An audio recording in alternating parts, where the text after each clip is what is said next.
Elizabeth Báthory, the Blood Countess who bathed in fear. What if the darkest villain in history was a woman? She was born into royalty, ruled over castles, and held power few women could ever dream of. But behind the stone walls of her estate, rumors of blood, torture, and terror would turn her name into legend. Was Elizabeth Báthory truly the Blood Countess, history's most prolific female killer? Or was she the victim of fear, politics, and power? This is the story they didn't teach you in school. And once you hear it, you'll never forget her.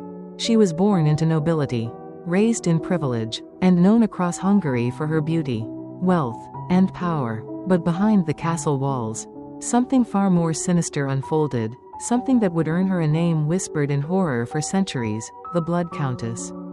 Elizabeth Báthory wasn't just a noblewoman. She was one of the most prolific female killers in recorded history.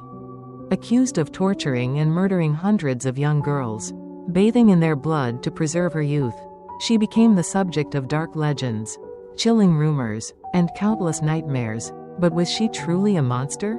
Or was she a woman destroyed by politics, envy, and fear in a time when powerful women were dangerous by default? In this haunting true story, we dive deep into the shadowy world of 16th century Hungary, a world of castles, superstition, and unchecked power, where myth and fact blur, and one woman's legacy became soaked in blood. This is the terrifying story of Elizabeth Báthory. And once you hear it, you won't forget her. A noble beginning, privilege, power, and the shadows within. Elizabeth Báthory was born in 1560 in the Kingdom of Hungary, into one of the most powerful aristocratic families in Central Europe. Her bloodline was steeped in prestige, influence, and wealth. She was the niece of the King of Poland and related by marriage to the ruling House of Transylvania. From birth, her life was wrapped in silk, but also in secrets. The Báthory family was not just noble, they were feared. They held vast lands, commanded private armies, and shaped politics in a land ruled by warlords, superstition, and constant fear of Ottoman invasion. Elizabeth was raised in this atmosphere of power and instability, where cruelty and control were tools of survival. But from a young age, whispers followed her. It's said that Elizabeth suffered from seizures and violent outbursts as a child. And some believe she may have witnessed brutal punishments carried out on peasants at the hands of her relatives. Others claim she learned dark practices from her aunt, a reputed witch who lived in isolation. Still others say Elizabeth, even as a girl, showed a disturbing fascination with blood. At the age of 11, she was betrothed to Count Ferenc Nadasdy, another member of Hungary's warrior elite.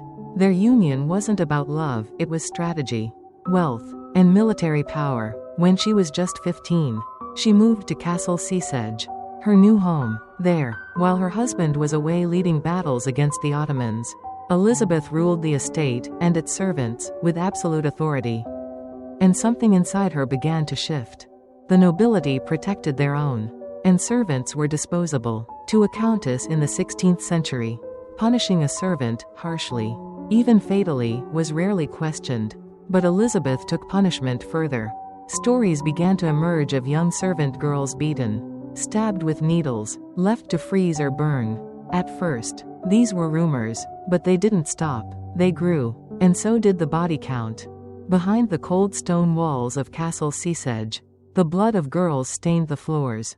At first, they were peasants, then minor nobles. One by one, they came to serve the countess and never left. What drove Elizabeth Báthory to darkness?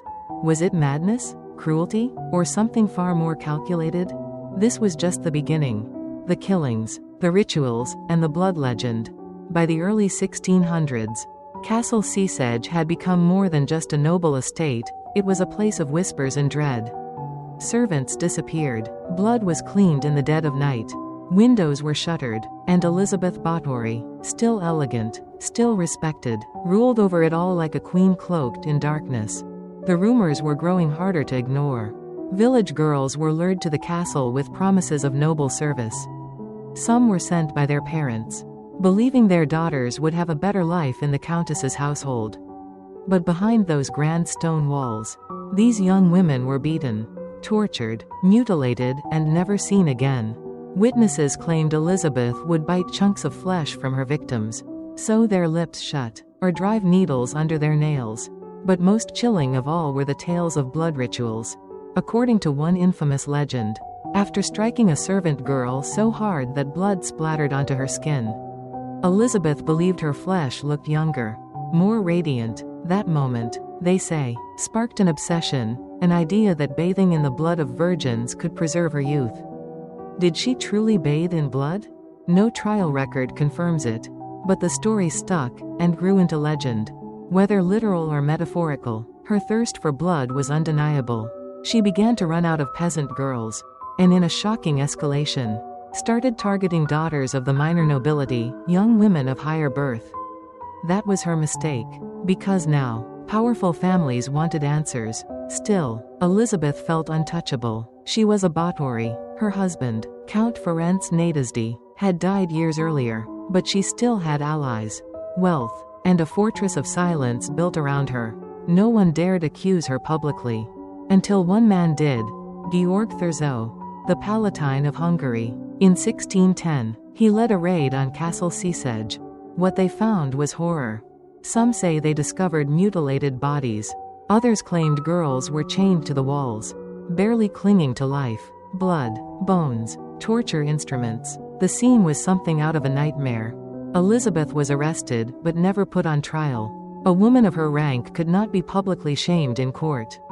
Instead, she was sentenced to lifelong house arrest, bricked inside her chambers, windows sealed, with only a small slot for food and water. She died there 4 years later, in 1614, alone, forgotten by the world she once ruled. But her legend? That had just begun. Truth, trial, and the making of a monster. Elizabeth Báthory never stood before a jury. No cross-examinations, no final statement, no verdict read aloud in a courtroom. Instead, her fate was sealed behind stone walls and political curtains. The official investigation into her alleged crimes included over 300 witness testimonies, some claiming they saw dozens. Even hundreds of bodies, others describing the instruments of torture and cries for help echoing through Castle Sziszeg's halls. Servants who had worked for Elizabeth were arrested, tortured, and executed. A few even confessed to helping her kill. But here's the question that haunts historians to this day. Were those confessions real, or ripped from their lips under unbearable pain? No physical evidence of mass murder has survived. No mass graves, no preserved journals, no direct record from Elizabeth herself. And yet, her name became synonymous with terror. So what happened? Some believe the truth was far more political than personal. Elizabeth was powerful, independent, and wealthy. After her husband's death, she controlled vast lands in Hungary, territory that powerful men, including her own cousin Georg Thurzo, stood to inherit if she were out of the picture. She had also borrowed large sums of money to support military campaigns, making her estate a tempting target. In an era where women, especially unmarried noblewomen, were threats to male-dominated rule, it's not impossible that Elizabeth Báthory was not just a murderer, but also a political casualty. A woman punished not only for her possible crimes, but for her power. Still, there are too many accounts, too many details, to dismiss her story entirely. Was she a sadistic killer driven by vanity and cruelty? Or a victim of a smear campaign soaked in fear and greed? The truth, perhaps, lies somewhere in between. History has a habit of turning people into symbols, and Elizabeth Báthory became something far greater and darker than herself.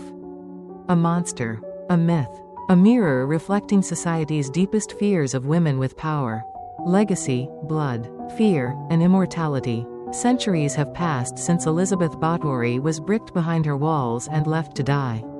But her story never did. It grew, mutated, bled into legend. She became a creature of nightmares, the Blood Countess, a woman said to bathe in virgin blood to preserve her beauty.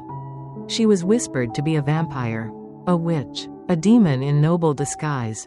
Her name echoed alongside the likes of Dracula, Vlad the Impaler, and other creatures of the night. But why has her tale endured? Because Elizabeth Báthory represents something more than horror.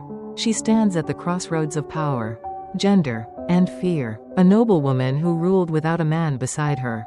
A widow who commanded armies, lands, and loyalty. In a world that punished women for being too visible, too educated, too unafraid, Elizabeth was all three.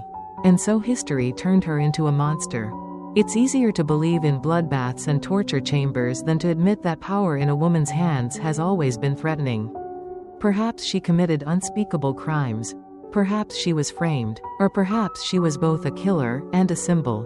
What remains undeniable is the impact of her legacy.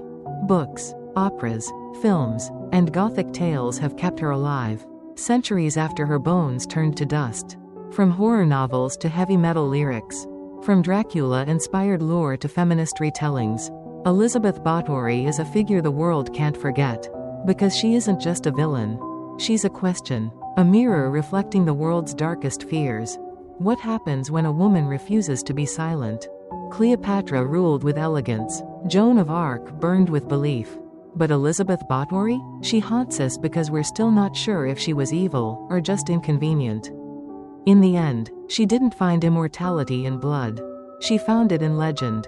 Elizabeth Báthory's legacy is shrouded in blood and shadow. But beneath the horror lies a deeper question. How does history treat powerful women who defy its rules? If this story made you think, chilled your spine, or challenged what you thought you knew, don't forget to like, share, and subscribe. We have more untold tales, more forgotten legends, and more truth hiding behind the myths. Hit that bell icon so you never miss an episode. And let us know in the comments. Was Elizabeth Báthory a murderer, a scapegoat, or both? Because sometimes, the scariest stories are the ones that might be true.